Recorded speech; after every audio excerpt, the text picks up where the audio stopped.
Voilà, bonjour à tous, bienvenue sur Tahiti où j'annonce l'évangile.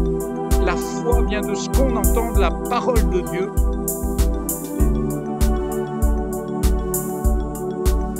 Vous pouvez seulement écouter, non pas le prédicateur, non pas le décor qui est derrière nous, mais écouter la voix de Dieu qui vous appelle.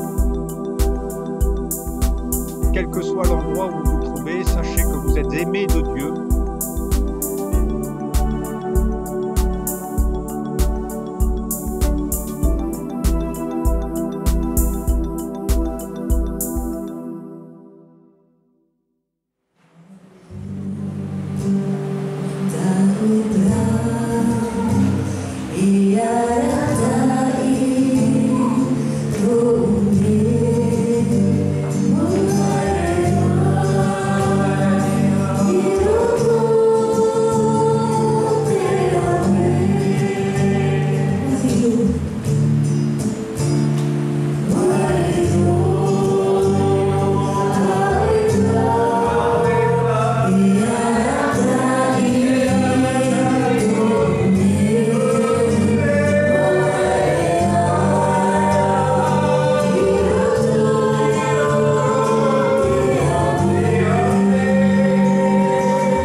Ça fait toute la différence. Et je bénis Dieu parce qu'il est à l'œuvre dans le monde entier et il va grandissant, dit l'Écriture. Il ne grandit pas comme les hommes pensent, mais il grandit en nous. Il vient faire cette œuvre extraordinaire et c'est aussi ce qu'il a fait dans le cœur des Hébreux. Je vais prendre un texte avec vous dans le livre des Exodes, l'Exode au chapitre 15. Où Dieu va se révéler comme il est véritablement, je suis l'Éternel qui te guérit. Amen. Et je bénis Dieu pour ce que j'ai entendu ce matin. Je n'ai pas tout compris, mais ce que je comprends, c'est que Dieu guérit. Alléluia. Il guérit les corps. Je suis un exemple, puisque je suis devant vous. Hein. J'ai eu la joie de partir en hélicoptère. Je suis revenu en avion. Je suis venu en bateau, enfin je suis venu de 1001 manières. Un de ces jours, je vais venir à la nage chez vous. Hein. Mais de goûter au fait que Dieu est l'Éternel qui nous guérit. Et on sait que ce n'est pas seulement dans nos corps que nous avons besoin d'être guéris, mais je sentais bien ce matin que c'est au plus profond de nos âmes que Dieu veut nous guérir. Et c'est ce que le roi David lui-même a expérimenté. C'était un homme de Dieu rempli du Saint-Esprit. Et cet homme, après des années de marche avec le Seigneur, a pu dire « Il restaure mon âme ». Alléluia. Il avait fait l'expérience qu'au long du chemin, notre âme est quelquefois abîmée, meurtrie. Nos sentiments sont quelquefois mis à mal. On espérait tant d'affection, et voilà qu'on n'a que du mépris. On espérait un peu d'amour, et voilà qu'il y a de la haine. Et nos âmes sont mises à mal, fragilisées. Mais béni soit Dieu qui nous a donné l'Esprit. L'Esprit vient guérir nos âmes, afin que nous continuions à nous aimer les uns les autres. Alléluia. Et que nous persévérions toujours dans cet amour, parce qu'il n'y a rien de plus beau que l'amour. Alors c'est là qu'a conduit Moïse ce peuple, et je pense que là où Dieu a commencé à nous conduire ce matin, il veut, eh bien, pour les uns et les autres, nous amener plus près encore de lui. Exode donc au chapitre 15, au verset 22. Il nous est dit ici, Moïse fit partir Israël de la mer Rouge. Ils prirent la direction du désert de Shur, et après 3 journées de marche dans le désert, ils ne trouvèrent pas d'eau. Ils arrivèrent à Mara, mais ils ne purent pas boire l'eau de Mara, parce qu'elle était amère. C'est pourquoi ce lieu fut appelé Mara. Mara, ça veut dire amer. Le peuple murmura contre Moïse, en disant « Que boirons-nous » Moïse cria à l'Éternel, et l'Éternel lui indiqua un bois qu'il jeta dans l'eau, et l'eau devint douce. Ce fut là que l'Éternel donna au peuple des lois et des ordonnances, ce fut là qu'il le mit à l'épreuve. Il dit, si tu écoutes attentivement la voix de l'Éternel ton Dieu, si tu fais ce qui est droit à ses yeux, si tu prêtes l'oreille à ses commandements et si tu observes toutes ses lois, je ne te frapperai d'aucune des maladies dont j'ai frappé les Égyptiens. Car je suis l'Éternel qui te guérit. Amen. Tu peux dire à ton voisin, on est en présence de l'Éternel qui te guérit. Alléluia. Alléluia. Je suis l'Éternel qui te guérit. Amen. Dieu ne veut pas que nous restions malades ou souffrants ou nos âmes en détresse, mais la Bible dit que Jésus est venu pour sauver, et en fait dans le terme salut, il y a guérison. Jésus est venu pour guérir les malades, et tout au long de son ministère, et le long du ministère de l'Église, le ministère de l'Église est un ministère de guérison. Alléluia. Jésus est venu pour nous guérir, non pas pour nous punir, nous sermonner, faire de nous des gens religieux, mais faire de nous des gens amoureux de la vie. Amen. Jésus dira, je suis venu pour que mes brebis aient la vie et qu'elle l'ait en abondance. Alléluia. Vous savez ce que j'ai fait hier soir? J'étais tellement heureux d'être de retour ici. Et quand j'ai vu le soleil qui se couchait, alors j'ai dit, je vais aller... Il y a un bar là qui s'appelle le Sun machin. Hein. Alors et puis j'étais dans le tourisme pendant des années. J'ai travaillé sur des bateaux et j'amenais les gens faire le Sunset Lagoon. Alors, j'offrais un petit punch aux gens et ils regardaient le sunset. Et après, j'amenais le bateau et puis tout le monde était content. Les Américains étaient fous de joie. Voilà. Et j'ai fait ça pendant plusieurs mois. Et vous savez, au bout d'un moment, j'étais fatigué. J'étais fatigué. Même les plus beaux couchers de soleil, c'était pour moi du boulot avec les Américains. Vous voyez?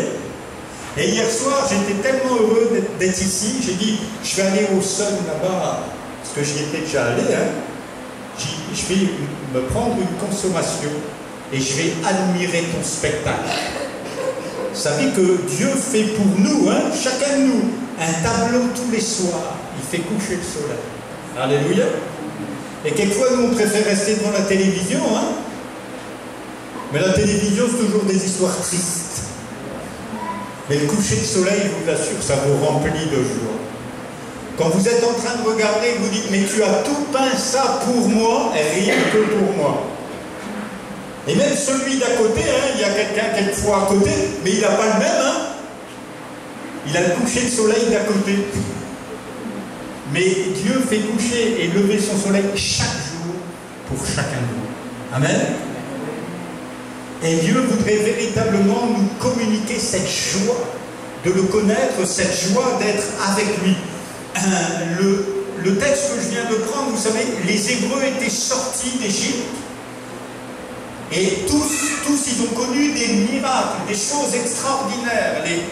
La mer s'est ouverte devant eux, ils ont vécu la Pâque, je vais revenir sur ça dans un instant, et tous sont sortis d'Égypte. Et si vous lisez les textes juste avant, ils viennent d'être sur la berge, ils ont vu toute l'armée de Pharaon mourir devant eux, ils sont passés à travers la mer, et ils se sont mis tous à chanter « Alléluia » comme on a fait ce matin.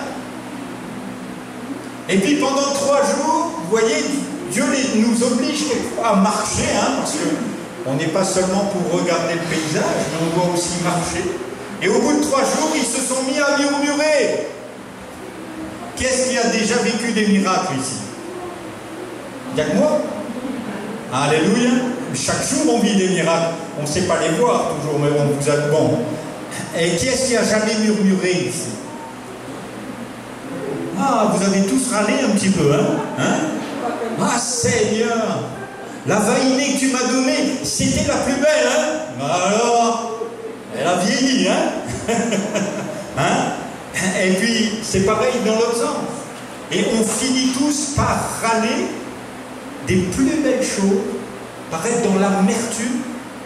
Et la Bible nous dit que ce lieu s'est appelé Mara. Il venait de vivre quelque chose d'extraordinaire. On vient de vivre quelque chose d'extraordinaire. Vous avez vu la Sainte Seine? C'est comme ce bois qui a été.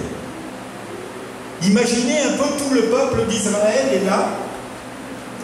Moïse, il y a eu 9 plaies en Égypte. Et Moïse dit, voilà, il y aura maintenant la dernière des plaies. Et tous les aînés des Égyptiens vont mourir. Mais vous allez prendre chacun pour vous un agneau ou une brebis sans défaut. Vous allez l'écorcher sur le linteau de la porte, en bas de la porte, et vous allez prendre le sang de l'agneau, vous allez en mettre au linteau et sur le fronton de la porte. Et l'agneau est immolé en bas, vous voyez, hein? Donc il y avait le sang plein le seuil, il y avait du sang de chaque côté, et il y avait du sang où ça vous rappelle quelque chose, ça? Ça nous rappelle la croix, hein? Et la Bible dit que l'ange de la destruction est descendu. Et partout où il y avait ce sang, personne n'a été touché. Et chez tous les Hébreux, alors qu'ils avaient obéi à cet ordre d'immoler l'agneau, tous ont été épargnés. Pas seulement, réfléchissez. Ils sont tous fatigués du travail. C'est des gens qui font des briques tous les jours. Il y a des papis qui sont là avec des cannes. Hein? C'est difficile pour eux. Et Moïse dit, vous allez manger la Pâque. Et tous ces gens se mettent à manger la Pâque, à la hâte, avec des manteaux sur le dos, prêts à partir. Et le lendemain matin, vous ne voyez pas de traînards, vous ne voyez pas de malades, vous ne voyez pas de gens en difficulté, mais tout le peuple, comme un seul homme, se met en marche. Amen. C'est pas un miracle, ça? Je pense qu'il y avait des malades, là, dans le peuple. Hein? Il y avait des gens qui avaient des angines. Sur 1 million de personnes, il y a toujours des... Hein? Mais quand on mange la Pâque, mes amis, alléluia, quand on se nourrit de Jésus, alléluia, eh bien c'est pour être en bonne santé. Est-ce que vous voyez Jésus malade? Et voilà que tous, comme un seul homme, se sont levés. Les Égyptiens sont venus les voir. Vous quittez l'Égypte, vous partez. Ils sont venus leur donner de l'or, des vêtements, des chariots. Ils sont venus leur donner leur richesse. Ils ont dit, mais partez, on ne veut plus vous voir. Ce monde ne veut pas nous voir. Hein. Vous savez, l'Église, c'est séparé. Nous sommes séparés du monde. On vit dans le monde, mais nous avons une bénédiction tellement différente. Amen. Nous avons une richesse que le monde ne connaît pas. Alléluia. Une richesse qui ne peut ni s'acheter ni se vendre. Et c'est par la foi, nous dit la Bible, que Moïse a offert cet agneau en sacrifice. Les gens du peuple ont dû dire, mais Moïse, il est un peu fada. Hein. Mais il venait de voir les 9 plaies d'Égypte. Il venait de voir tout ce que Dieu fait avec nous. Et nous devons réaliser tout ce que Dieu veut faire avec l'Église. Amen. Jésus a dit, je bâtirai mon Église. Il est en train de le faire. C'est pas parce que les rangs sont clairsemés que Dieu ne bâtit pas. Ça veut dire qu'il ne construit pas comme nous. Nous, l'homme regarde à ce qui frappe les yeux, mais l'Éternel regarde au cœur. Et ce qu'il veut, c'est ramener des cœurs à lui. Amen. Je pense qu'il y a des fils prodigues qui vont revenir ici. Amen. Je pense qu'il y a des gens qui vont se remettre en route. Mais voilà qu'après avoir goûté les meilleures choses, tout le peuple est passé au travers de la mer Rouge. Tous ces gens étaient baptisés. Tout ce peuple avait vu des miracles extraordinaires. Et voilà qu'ils se mettent à être amers. J'ai connu l'amertume en tant que pasteur. J'ai quelquefois été amer. J'ai été dans des églises où ça ne marchait pas, où au bout d'un moment, alors tout le monde critiquait, tout le monde était en colère. Et c'est toujours ceux qui dirigent. Hein. Ah, c'est la faute du pasteur, c'est pas grave. Et les pasteurs aussi, quelquefois, ils deviennent amers. Mais on a un remède contre l'amertume. Alléluia. Et il y avait un remède contre cette amertume. Et Moïse est un pasteur comme les autres. Alors que tout le monde vient lui dire, mais on n'a rien à voir là. Hein? Tu nous as fait partir et il n'y a rien. Tu nous avais dit que Dieu était avec nous, mais regarde, il n'y a même pas d'eau. L'eau, c'est le minimum vital. Et il n'y a même pas ça. J'aimerais vous dire que ce matin, il y a l'eau vive de l'esprit. Amen. Il y a de quoi désaltérer des peuples entiers. Amen. Et Dieu, dans cette fin des temps, va pouvoir amener son peuple dans des déserts. Parce que ça va devenir le désert, hein, ne croyez pas. Hein. Et il va être capable de nous nourrir, de nous abreuver. Alléluia. De la vraie source de la vie. Amen. Ce n'est pas les informations dont on a besoin de la parole de Dieu. Parce qu'elle est la source de la vie. Et alors que ces gens sont amers, ils disent, mais et malgré tout ce qu'ils ont vu, malgré leur baptême, malgré les miracles, eh bien ils sont devenus amers. Mais Dieu va parler à Moïse, il va dire, prends le bois. Amen. Et jette-le bois. Je voudrais vous dire que ce matin, Dieu aimerait reprendre son bois à lui. Alléluia. Le bois de la croix, bien sûr. Vous savez que dans ces meurtrissures, les meurtrissures du Fils, nous sommes guéris. Avant même d'être crucifié, Jésus est conduit au jardin de Gethsémane. Et là, il va être frappé. Il va être frappé 40 coups moins 1. En fait, on va prendre un fouet avec 9 lanières. C'était des fouets où il y avait du fer au bout, où il y avait du verre au bout. C'était des coups de fouet qui vous arrachaient la peau. Jésus a eu sa peau entièrement arrachée pour que ce matin vous soyez revêtus. Amen. Non pas de votre amertume, non pas de dire « Ah, c'est la faute de mon mari, c'est la faute des enfants, c'est la faute... » Merci pour le bois. Alléluia. Moïse a eu que ça à faire. Prends le bois, jette-le dans cette eau amère. Revenez à la croix. Alléluia. L'apôtre Paul dira, je n'ai prêché que Jésus-Christ, Jésus crucifié. Parce que c'est pour vous qu'il est mort. Et pour votre justification, il est mort pour nos péchés. Bien plus, dit l'Écriture, il est ressuscité.